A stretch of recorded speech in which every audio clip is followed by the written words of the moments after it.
Committee দাঁড়িয়ে আছেন, আমাকে ইঙ্গিত করে দিলেন ঠিক আছে আপনাকে কষ্ট বেশি করতে হবে না, হ্যাঁ আপনাকে ছেড়ে দেবো।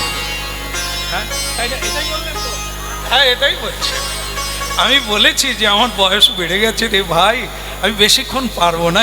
বলে কিচ্ছু চিন্তা করতে হবে না, আপনাকে তাড়াতাড়ি ছেড়ে দেবো। সেটাই দাঁড়িয়ে দাঁড়িয়ে বলছে আর করতে হবে না, আমি দল পাঠিয়ে দিচ্ছি। হ্যাঁ যাই হোক, সবই সময়ে ঠিক কাজ হবে, আমরা খালি হাফ পাই করি। হ্যাঁ কিচ্ছু দরকার নেই, এই তো হয়ে গেল, সময়ই সব হলো।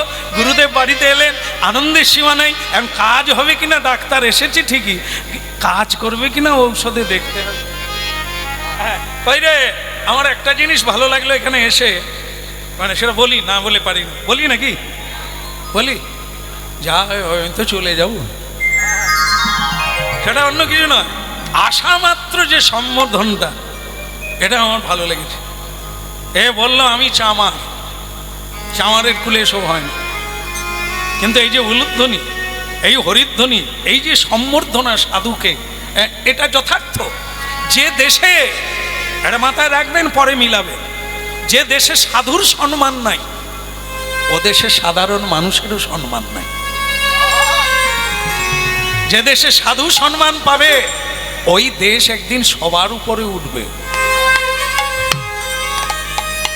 যে দেশে গীতা ভাগবতের মর্যাদা পায় না, ওরা কোনোদিন শ্রেষ্ঠত্বের মর্যাদা পাবে না। গীতা ভাগবত তো নয় রে, ও তো স্বয়ং ভগবান রে, তাকে যে মর্যাদা দেবে না, সে মর্যাদা পাবে কোথায়? এই হরিনাম শুনতে শুনতে কত মানুষ। হ্যাঁ তবে একটা জিনিস লক্ষ্য করি, হ্যাঁ যত আজ অনেক বছর এলাম, হ্যাঁ অনেক বছর ধরে হরিনাম গাইছি, অনেক মানুষকে বদল হতে দেখলাম, কিন্তু কমিটি বদল হয় না। কেউ ধুতিও পরে না, কেউ তিলকও দেয় না, এত বছর হরিনাম হয়ে গেল। দেখুন কত সাধুরা এসেছেন হরিনাম শুনতে, এর আগে ছিল না। নাম শুনে শুনে গুরু কৃপা পেয়ে আজ তাদের জীবনে বদল হলো হরিনাম শুনে, কিন্তু যারা করায় তাদের বদল হয় না। তারা শ্যামসুন্দররাও এসে গেছেন, আপনি এসে গেছেন, চা খাবেন না বিড়ি খাবেন? কি খাবেন? আরে সর্বনাশ, কীর্তনিয়া কি বিড়ি খাবে? কীর্তনিয়া কি চা খাবে? কীর্তনিয়া প্রসাদ খাবে। হ্যাঁ কমিটি কেন বলে না? আমাদের কীর্তনের দলেরও অনেকে আছে, তারা কমিটির সঙ্গে বিড়ি খায়। কি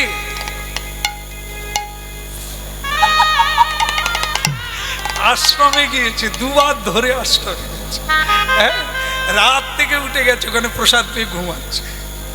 হ্যাঁ কি ভালো লাগছে।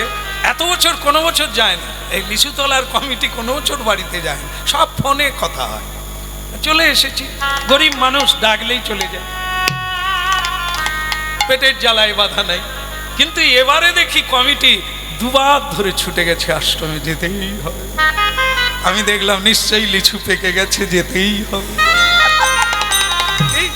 যাই হোক, অনেক আমি ভালো লেগেছে আপনাদের দেখে, যে এইভাবে সম্বর্ধনা, এত শ্রদ্ধা বেড়ে গেছে, এত ভক্ত বেড়ে গেছে। হ্যাঁ আমার খুব ভালো লেগেছে। ভগবানের কাছে প্রার্থনা করি আপনারা আরও এগিয়ে চলুন কৃষ্ণ ভক্তি লাভ। হ্যাঁ তা যে কারণে আসা হলো, ঠাকুমা ছেলেটা কোথা?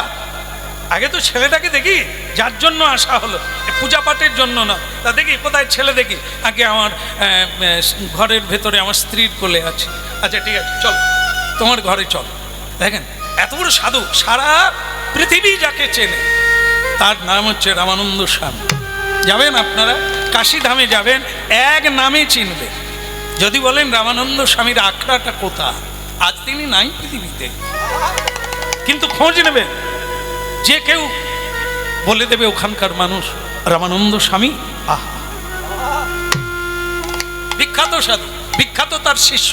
তা দেখুন কি হলো, সেই রামানন্দ স্বামী মুচির বাড়িতে এলেন। আমরা যাকে বলি সাধুরা কোনোদিন বড়লোকের বাড়িতে যায়, কিন্তু গরিবের বাড়িতে যায় না, না ভুল। প্রকৃত সাধু যারা, তারা আগে তার বাড়িতেই যায়, কারণ তাদেরকেই তো তুলে আনতে হবে এই জায়গায়।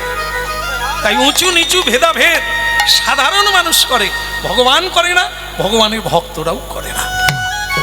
এসে গেল, এসে গেল। হ্যাঁ চল তোর ঘরে যাই, চল। হ্যাঁ ঘরে গিয়ে দেখলো মা কাঁদছে। কেঁদো না মা, আমার কোলে তোমার ছেলেটাকে দাও, আর তুমি একবার ঘরের বাইরে বেরিয়ে যাও। মা দিয়ে বেরিয়ে গেলে দরজাটা ভেজিয়ে দে মা। একা ঘরের মধ্যে বাচ্চাটাকে কোলে নিয়ে রামানন্দ স্বামী বদনের দিকে তাকালেন। ছেলেটি আগের চাইতে আরো বেশি কাঁদছে।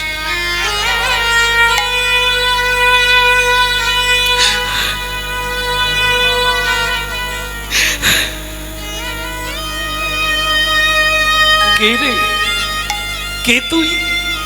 আমি সদানন্দ।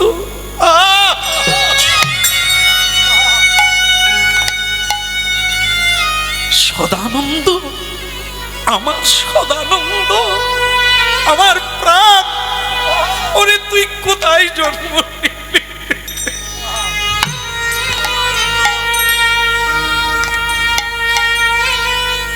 গুরুদেব, একটা অপরাধের জন্য একটা জন্ম পালন হয়ে গেল, একটা অপরাধের জন্য পদ ভুল হয়ে গেল।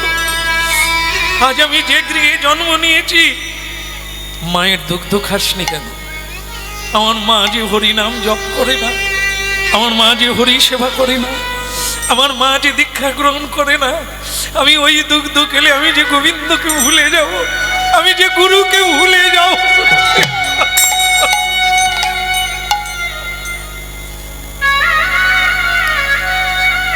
উল্টো ভাবে কেউ নেবেন না। পেতে গেলে দিতে হবে, কিছু পেতে গেলে দিতে হবে, মূল্য দিতে হবে।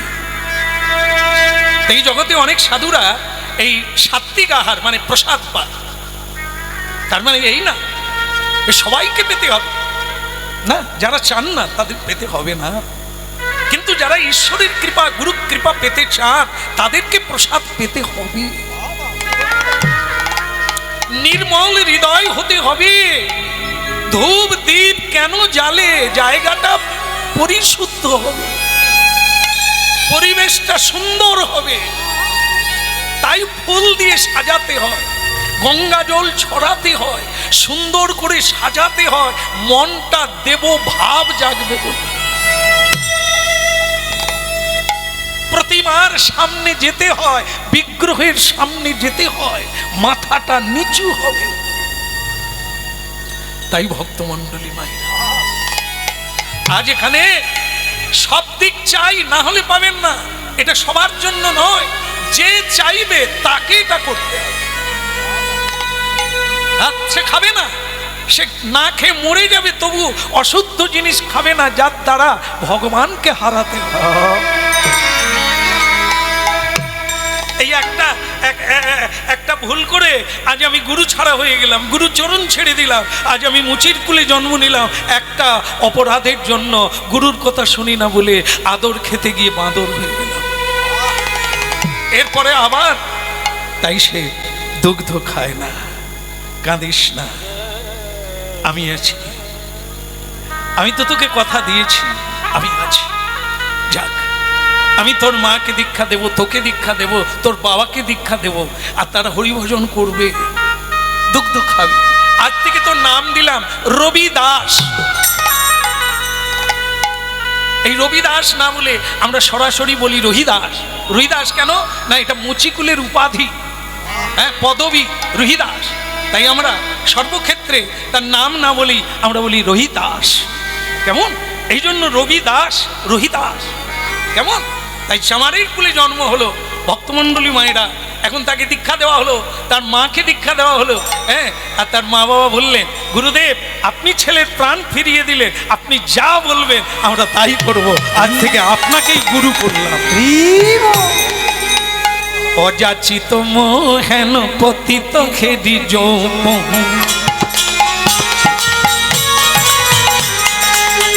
অযাচিত মোহেন পতিত খেদি যৌম, যাচিয়া দেওয়াল হরিনা, হরিনা যাচিয়া দেওয়াল হরিনা।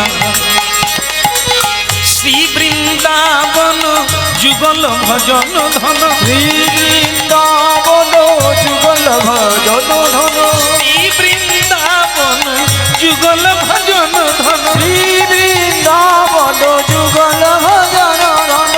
মোহে করল উপদেশ, উপদেশ মোহে করল উপদে, মোহে করল উপদে, উপদে মোহে করল উপদে। তোমরা জয় দাও জয় দাও জয় দাও জয় দাও, পরম দয়াল গুরুদেবের জয় দাও জয় দাও, পরম দয়াল গুরুদেবের জয় দাও জয় দাও। জয় দিলে জয় হয়ে যাবি, জয় দাও জয় দাও, জয় দিলে জয় হয়ে যাবি। জয় দাও জয় দাও, জয় দিলে হয়ে, জয় দাও জয় দাও, জয় দিলে জয় হয়ে যাবি। জয় দাও জয় দাও জয় দাও দয়াময় গুরুদেবে জয় দাও, দয়াল গুরুদেব কি। এবার আমি আসি, কি আসি, আপনারা ভালো থাকুন। আবার যদি কোনোদিন আপনারা ডাকেন আবার দেখা হবে। এখন আমি আসি নাকি,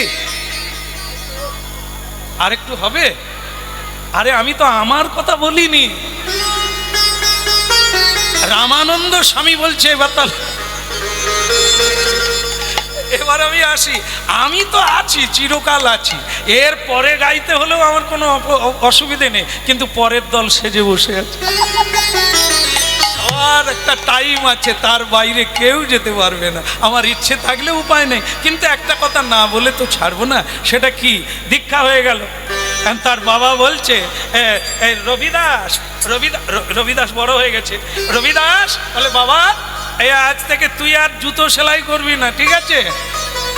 বলে, তাহলে বাবা আমি কি করব? তুই পড়াশুনো করবি, তুই বাইরে শহরে চলে যাবি, সেখানে গিয়ে চাকরি করবি, ঠিক আছে? তুই জুতো সেলাই আর করবি না। রবিদাস বলে, যে বাবাকে পেয়ে গুরুকে পেলাম, গুরুকে পেয়ে গোবিন্দ পাবো, আমি সেই জায়গা ছেড়ে দেব? ও হবে না। চামারের কুলে জন্ম নিয়েছি তো চামারই থাকবো, আর কৃষ্ণকে প্রাপ্তি হব, জীবন দিয়ে দেখিয়ে দেব, যেই কুলে জন্ম হোক না গোবিন্দকে। আহা কি করে বরণ কুল, মন কি করে বরণ কুল, ও তোর যেই কুলে কেন জন্ম হোক না কেবল ভক্তি। ওরা যেই কুলে কেন জন্ম হোক না কেবল ভক্তি মূলে। ও তোর যেই কুলে কেন, যেই কুলে কেন জন্ম হোক না কেবল ভক্তি মূল। যেই কুলে কেন জন্ম হোক না কেবল ভক্তি মূলে। ও তোর যেই কুলে কেন জন্ম হোক না কেবল ভক্তি মূলে। ও তোর যেই কুলে কেন জন্ম হোক না কেবল ভক্তি মূলে।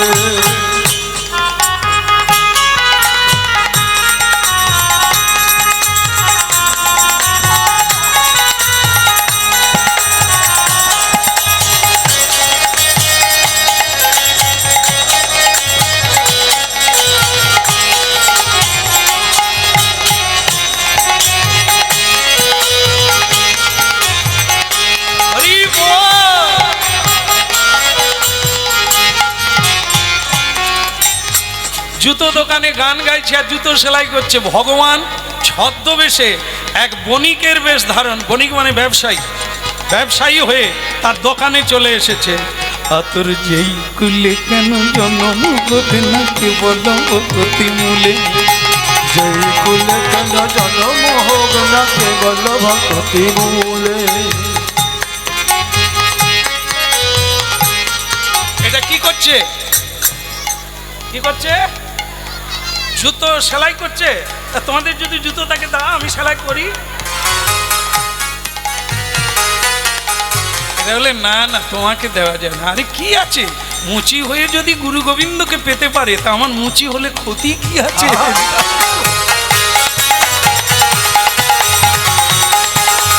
এই কুলে কেন জন্ম হোক না কেবল ভক্তি মূলে। ওই না যেই কুলে কেন জন্ম হোক না কেবল ভক্তি মূলে।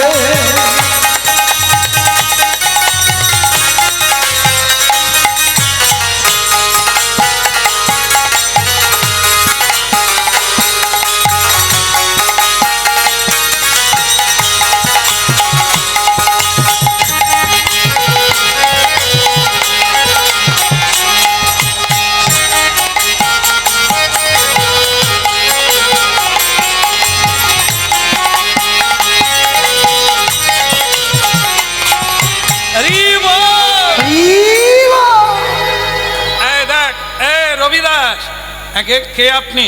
আমি একজন বণিক, ধরো তা মানে স্বয়ং ভগবান ছদ্মবেশে এসেছে, এই এত গরিব আমার ভজন করে, আমি তাকে কিছু দেব না?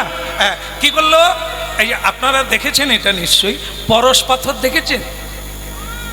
পরশমণি বলে ওটা পেলে কি আর হরিনাম শুনতে আসি? হ্যাঁ, হ্যাঁ, সেই স্বয়ং ভগবান পরশমণি, মানে এমন একটা মণি যা লোহাতে ছোঁয়ালেই সোনা হয়ে যাবে। আপনাদের ঠিকানা আমি শেষকালে দিয়ে দেবো, আপনারা পেলে জীবন ধন্য কি হয়।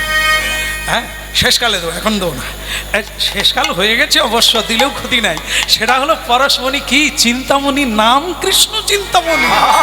এই নাম ধরুন, যা চাইবেন তাই পাবেন। কৃষ্ণ নামে চলে যে জনা, অসাধ্য সাধন করে সেই। নাম চিন্তামণি কৃষ্ণ চৈতন্য রস বিগ্রহ, পূর্ণ শুদ্ধ নিত্য মুক্ত অভিন্ন নাম নাম। হরিনাম আর হরি কৃষ্ণ এক, এটা ধরে রাখবেন, সব বাদ দিয়ে দেন, এইটুকু ধরে রাখবেন, জীবন মালামাল হয়ে যাবে। কি এই না, এই পরশমণিটা তোমাকে দিয়ে গেলাম, তুমি গরিব মানুষ, আমি এটা এক জায়গায় কুড়িয়ে পেয়েছিলাম, তাই আমার তো অনেক টাকা পয়সা আছে, তোমার কিছু নেই, এটা নাও। রবিদাস বলে, লোকটা খেয়ে দে কাজ হয় না। আরে বাবা, দিবি দিবি, অন্য লোক কাউকে দিবে, আমাকে কেন দেবে? আমি কি চাইছি? দেখুন, পরশমণি লোহাতে ছোঁয়ালেই সোনা হয়ে যাবে, সেই জিনিস দিতে এসেছেন, কেউ না বলে? হ্যাঁ, আমরা সুযোগ পেলে এরকম ঘা মেরে নিয়ে নেবো, হ্যাঁ, টুপি পরিয়ে নিয়ে নেবো, বাবাজি এইখানে বসো, তোমায় ডালচিনি খাওয়াবো, খাইয়ে দিয়ে তাকে ভুল ভালিয়ে ওই জিনিসটা নিয়ে নেবো। রবিদাস এই জন্যই কৃষ্ণ ভক্ত, তাকে বলল এটা না, সে দেখুন অন্য কাউকে দিয়ে দেন যে গরিব আছে। বলে তুমি কি বড় লোক? বড় লোক শুধু নয়, রাজার রাজা, আমার কোনো অভাব নাই, যার অভাব আছে আপনি এটা তাকে দেন। ভগবান দেখলো তোর জন্য এনেছি, এবার মেজাজ দেখো, আমাকে বলে ওর অন্য লোককে দাও। আমি যদি অন্য লোককে দেবো, তোর কাছে কেন আসবে? তা সে কি করেছে? লুকিয়ে লুকিয়ে ভগবান চালে গুঁজে দিচ্ছে, তার যে ভাঙা ঘর তাই গুঁজে দিয়েছে, যে পরে দেখতে পাবে, আমার সামনে না করছে, পরে নিয়ে। কিছুদিন বাদে ভগবান আবার এলেন, দেখে যেই কুঁড়ে ঘরকে সেই কুঁড়ে, যেই ময়লা কাপড়কে, তা তুমি সেটা নাও নি? বলে কে দিতে বলেছিল? কোথায় রেখেছে? বলে কেন চালে? বলে তাহলে চালেই আছে। বলে তুমি দেখোনি? বলে আমি দেখেছি, আছে আছে, আপনি রেখে গেছেন তাই আছে। আরে এটা তুমি তো ব্যবহার করবে, তোমার যদি না লাগে না লাগবে, তুমি তো একটা যার নাম কীর্তন করছো তার মন্দির বানাতে পারো। এটা খারাপ কথা বলেননি? আরে কোথায় গেলেন আপনি? ভগবান আর নাই, ও যেহেতু মেনে নিয়েছে, দরকার নেই থাকা, বাস। ও দেখে নিলে আমার ভগবান এসেছিল, মন্দির বানাতে বলছে তো বানাবো, আমার ঘর বানানোর দরকার নেই, ভগবানের ঘর বানাবো, ভক্তদের সেবা দেব, চালু হয়ে গেল, নিজেই পুজো করে গোবিন্দের। এইবার আপনারা জানেন, অনেকে দেখবেন চশমা পরে, কিন্তু চশমা দিয়ে দেখেনি মা, চশমার উপর দিয়ে দেখে। এ চোখ কিন্তু ভালো নয়, এরা কিছু না কিছু ঘটাবে।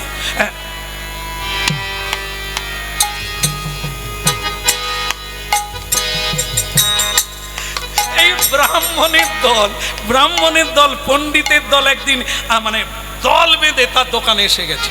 এই রবিদাস বলে, আগে কি, এই যে তুমি মন্দির বানালে আবার নিজে পুজো করছো, তুমি না চামারের ছেলে?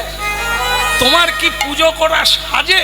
হ্যাঁ, ব্রাহ্মণ পুজো করবে, যেটা আমরা বাপ 14 পুরুষ ব্রাহ্মণ, এই যজ্ঞসূত্র তোমার আছে? কত ছাড়া ছেলে মুচি হয়ে ঠাকুরের সেবা করছো, ঠাকুরের অপমান করা হয় না? ব্রাহ্মণকে রবিদাস বলে, যজ্ঞসূত্র আমারও তো আছে। তোকে কে দিল রে? তো যজ্ঞসূত্র দেখা। বলে আপনাদের যজ্ঞসূত্র বাইরে আছে, আমার যজ্ঞসূত্র ভেতরে। তোর ভেতরে হাঁ করে দাঁড়িয়ে আছো, একটা ছুরি নিয়ে, আরে ছুরি, এর আমি যজ্ঞসূত্র আজ বের করে ছাড়। তোর যোগ্যসূত্র তুই আমাদের ঠকাবি ভাড়াবি রে। আজ চাকু নিয়ে আসলো, রবিদাসকে জোর করে চেপে শুইয়ে দিল, তার ভিতরে যোগ্যসূত্র বার করে। এবার বুঝুন কিরকম সমাজে আমরা আছি। আরে যোগ্যসূত্রে কি পূজা হবে? যোগ্যসূত্র পরে যদি গলা পর্যন্ত সুরা পান করে সে কোন কুলের ব্রাহ্মণ? যোগ্যসূত্র পরে মিথ্যে কথা বলবে, অমেধ্য কুমেধ্য খাবে, বেদ পড়ে না, গায়ত্রী মন্ত্র জপ করে না, সে ব্রাহ্মণ হলো? ব্রাহ্মণ তো সেই যার যোগ্যসূত্রও হয়নি, কিন্তু মুচির কুলে জন্ম, চণ্ডাল কুলে জন্ম, তার যদি হরিভক্তি হয় তাহলে সেই পূজা করার অধিকারী প্রাপ্ত হবে। দৈত্যের ঔরসে প্রহ্লাদ জনমী ভুবনে রাখিল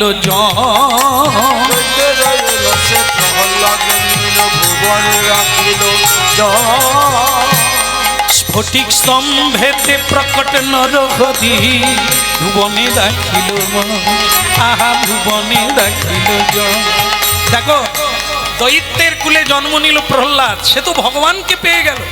আর কি ওই না, দেখো কপি কুলে ধন্য বীর হনুমান। কপি মানে কি? ও মা, কপি মানে কি? কপি মানে জানেননি? বাঁধাকপি। বাঁধাকপি নয়, তাহলে কি ফুলকপি? তাও নয়, তাহলে কি? কপি মানে হনুমান। হনুমানের কুলে জন্ম নিয়ে হনুমান বুক চিরে কি দেখালো? স্বয়ং রাম সীতাকে দেখিয়ে দিল। কপি কোলে ধন্য বীর হনুমান শ্রীরাম ভক্ত ওই না কপি কুলে ধন্য বীর হনুমান শ্রীরাম ভক্ত কপি কুলে ধন্য বীর হনুমান শ্রীরাম ভক্ত আবার বিভীষণ হইয়া ঈশ্বর সবার মা, আহা ঈশ্বর সবার মা। যেই কুলে কেন জন্ম হোক না কেবল ভক্তি মূলে, যেই কুলে কেন জন্ম হোক না কেবল ভক্তি মূলে। বলে রে হরি, বলে রে হরি, সবাই মিলে বলে রে হরি, সবাই মিলে বলে রে হরি। উলুধ্বনি শঙ্খ ধ্বনি সবাই।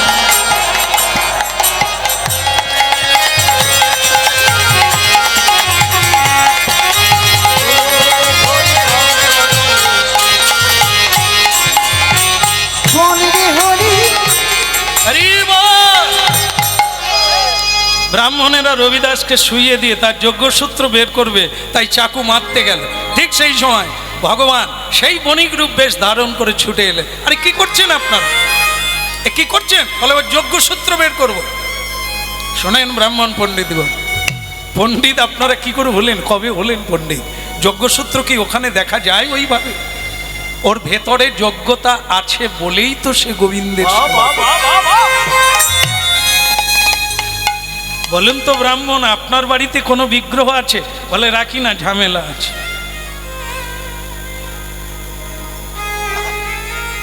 হ্যাঁ, ওকে ঘরে রাখলে আমাদের মদ খাওয়া যাবে, ছাগল খাওয়া যাবে না, মুরগি খাওয়া যাবে না, ওকে কেউ ঘরে রাখে? এই জন্য ঝামেলার জন্য রাখি না। তাহলে কি যার ঘরে ভগবান আছে তার যোগ্যতা আছে, যোগ্য সূত্রও আছে, ভগবানের সঙ্গে যোগ আছে, গুরুর সঙ্গে যোগ আছে, তাকেই তো সূত্র বলে। যার যোগ আছে, যার যোগ নাই ঈশ্বরের সঙ্গে তার যোগ্য সূত্র হয়ে গেল। ভক্তমণ্ডলী মায়েরা, ব্রাহ্মণেরা অনেকে মাথা নিচু করে চলে গেল। কিছুদিন পরে ওই যে আমাদের যেখানে মীরাবাই জন্ম নিয়েছেন রাজস্থানে, ওখানকার এক রানী মায়ের নাম হচ্ছে ঝালি রানী। সেই ঝালি রানী গুরু করবেন করে খুঁজে পায় না। শেষমেশ খবর পেল সাধুদের বদনে যে ওই পশ্চিমবঙ্গে না উত্তরপ্রদেশে কাশীধামে একজন রবিদাস নামে গুরু আছেন, আমি তাকে গুরু করব। স্বয়ং রানীমা কাশীধামে এলেন আর এই রহিতাস্যকে খুঁজে হাত জোড়ো করে চরণে নিবেদন রাখলেন, আপনাকে আমি গুরু করতে চাই, আপনি যদি কৃপা করে চরণে আশ্রয় দেন। রবিদাস বলে, আমি নিজেই ভালো শিষ্য হতে পারিনি, গুরু হলাম কবে? তবে আমার গুরুদেব বলেছে কেউ চাইলে না বলবি না। তা হরিনাম তো আমার নয়, গুরু নাম তো আমার নয়, সেই জগৎপতির নাম। তা কেউ যদি নিষ্ঠা করে চায় তাকে আমার দিতে আপত্তি নেই। রানীমা বলে তাহলে আমারও নিতে আপত্তি নেই, আপনি আমার গুরু। বাস হলো আর কি। বলে তাহলে তুমি এখানে স্নান করে নাও, আমরা দীক্ষা দেব। আর আজকে একটা মহোৎসব দিতে হবে, কারণ দীক্ষা নিলে একটু সাধুদের মহোৎসব দিতে হয়। তাহলে ব্রাহ্মণ পণ্ডিত সাধুগুরু বৈষ্ণব সবাইকে কাশিদামে নিমন্ত্রণ দেওয়া হলো। এইবার দীক্ষা হলো, দীক্ষা উপলক্ষে আজকে প্রসাদ হলো, এরপরেই দল ঢুকবে। তো ভক্তমণ্ডলী মায়েরা, তবে উৎসবটা শেষ করি কেমন? এই তো হয়ে গেল, রান্না হয়ে গেছে, শুধু দিলেই হবে। হ্যাঁ, রাধে কৃষ্ণ গোবিন্দ গোপাল বল, রাধা রমন হরি কৃষ্ণ কৃষ্ণ বল। রাধে কৃষ্ণ গোবিন্দ গোপাল বল, রাধা রমন হরি কৃষ্ণ কৃষ্ণ বল। রাধে কৃষ্ণ গোবিন্দ গোপাল বল, রাধা রমন হরি কৃষ্ণ কৃষ্ণ বল। হে রাধে রাধে কৃষ্ণ গোবিন্দ, বলো রাধা রমন কি, জোর করে বলুন রাধা রানী কি। আচ্ছা, দীক্ষা হলো, এবার সেবা পাবে। রানীমা বলছে আগে গুরুদেব সেবা পাবে, তারপরে সকলে পাবে। গুরু বলে না, একসঙ্গে পাবো। যেই বসলো, ব্রাহ্মণেরা বলে মুচির সঙ্গে প্রসাদ পাবো না। শেষকালে মুচির কোলে ভগবান বসে আছে, সবাই দেখতে পেল রাধা শ্যাম বসে। হে কৃষ্ণ গোবিন্দ, রাধা রমন হরি কৃষ্ণ কৃষ্ণ বল। রাধে কৃষ্ণ গোবিন্দ গোপাল বল, রাধা রমন হরি কৃষ্ণ কৃষ্ণ। রাধে কৃষ্ণ গোবিন্দ গোপাল বল, রাধা রমন হরি কৃষ্ণ কৃষ্ণ বল। ভক্ত ভগবানের দোহার মিলন মাধুরী, চাঁদ বদনে সবাই মিলে বলো গৌর হরি। ওই না ভক্ত আর ভগবানের মিলন মাধুরী, চারবরণে সবাই মিলে গৌর হরি। শ্রীকৃষ্ণ চৈতন্য প্রভু বিশ্বজিৎ খাড়া, পরম পূজনীয় কীর্তনীয় বিশ্বজিৎ খাড়া আসছেন আপনাদের হরিনাম শোনাবার জন্য। আপনারা প্রাণ ভরে সেই হরিনাম শুনবেন। বিদায়। শ্রীকৃষ্ণ চৈতন্য প্রভু দাসের অনুদান। সুধী ভক্তবৃন্দ, এতক্ষণ আপনাদের সমস্ত একটু 1 মিনিট, এতক্ষণ আপনাদের কাছে কীর্তন পরিবেশন করলেন শ্যামসুন্দর দাস প্রভুপাদ। যে বাণীগুলো শোনালেন, এই বাণীগুলো আমাদের প্রভু ছোট ছোট বই বা গ্রন্থরূপে লিখেছেন। বাড়িতে বসে কথাগুলো আবার স্মরণ করতে পারবেন। যদি এনার লিখনের বই সংগ্রহ করতে চান, আমাদের কাছে রয়েছে। এবং